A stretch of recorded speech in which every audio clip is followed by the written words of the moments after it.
Hi everyone, welcome back to the channel. In today's video, I'll show you how to send a message without notification on Facebook Messenger. Let's get started. First, open the Messenger app on your phone. Now, go to your chats and open the conversation where you want to send the message. Once the chat is open, tap on the message box and start typing your message. Before typing your message, type a /. As soon as you do that, a list of options will appear on your screen.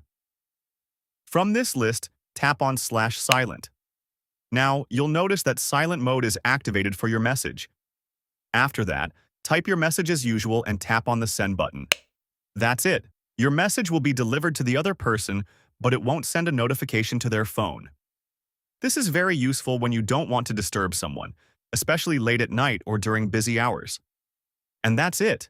That's how you can send messages silently on Messenger. If you found this video helpful, don't forget to like, subscribe, and hit the bell icon for more useful tips. Thanks for watching, and I'll see you in the next video.